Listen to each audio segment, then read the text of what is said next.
La révolution guinéenne a besoin d'hommes, de jeunes intellectuels à court de toute l'Afrique en Guinée pour soutenir Sékou Touré et s'inspirer de son action.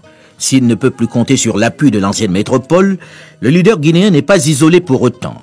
Parmi ses amis, Patrice Lumumba, le Congolais, Modibo Keïta du Soudan actuel Mali, Nasser d'Égypte, Ben Bella d'Algérie et surtout Kwame Nkrumah, le Ghanéen.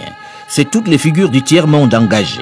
Le Tché, Fidel Castro, Nelson Mandela, Storlikar Michael, Myriam Makeba, la célèbre chanteuse sud-africaine, et bien d'autres qui le soutiennent. Beaucoup séjourneront à Conakry et recevront un passeport guinéen.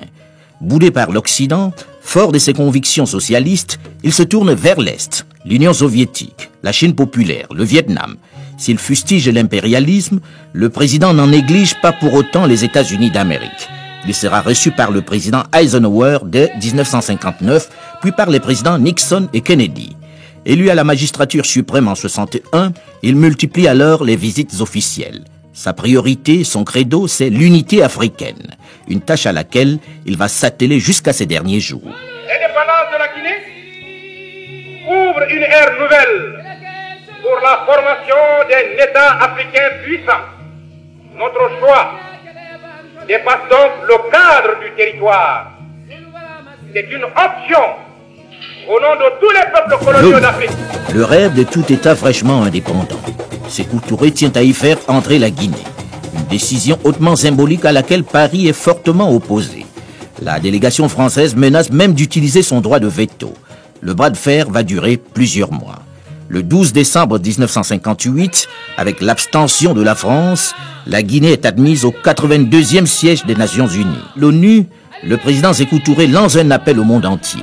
Ce que nous demandons au nom de la solidarité internationale et avec la profonde conviction que le développement du monde est dû à l'apport de tous les peuples.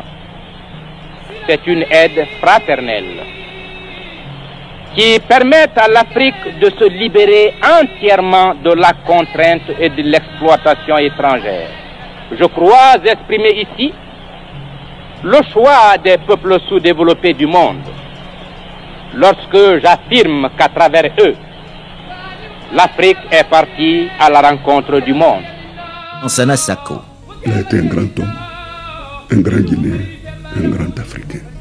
Et plus les années passent, plus le peuple guinéen se rend compte qu'il avait raison.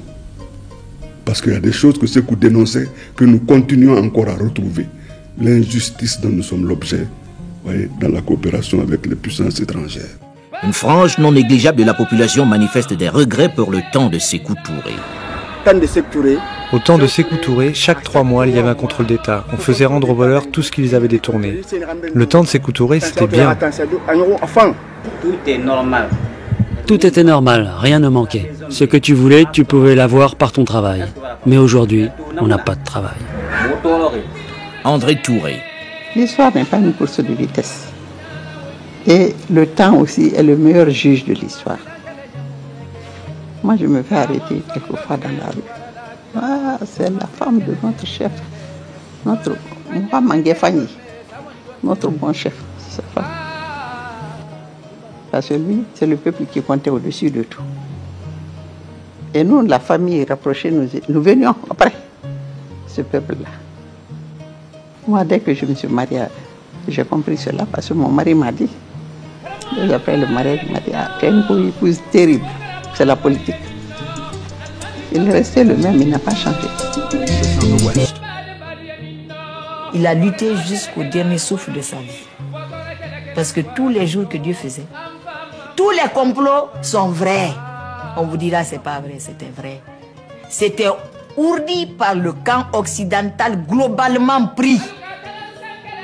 Le gouvernement que j'ai l'honneur de présider, fidèle à l'idéal de justice et de solidarité, fidèle surtout à l'action et à la volonté unanime du peuple de Guinée en faveur de l'accélération de la lutte des peuples opprimés, entend une fois de plus proclamer que la liberté de l'Afrique est indivisible et qu'en conséquence, L'indépendance guinéenne est inséparable de celle des autres peuples d'Afrique. C'est pourquoi, de cette tribune, je lance un appel aux hommes conscients. Je lance un appel aux nations qui ont une grande part des responsabilités dans les affaires du monde. À tous les peuples prêts à participer à la construction.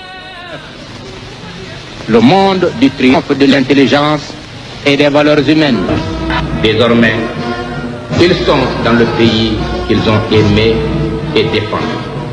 Le bureau politique national du Parti démocratique de Guinée saisit cet important événement pour remercier les peuples et gouvernements frères de Mauritanie et du Gabon qui, grâce à leur sens de l'unité militante des peuples d'Afrique, ont bien voulu favoriser le transfert des restes de nos illustres pionniers.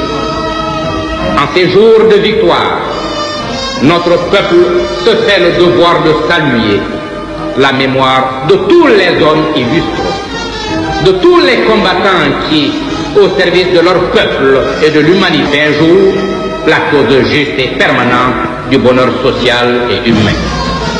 Il salue tous les martyrs connus et anonymes de l'impérialisme et du colonialisme.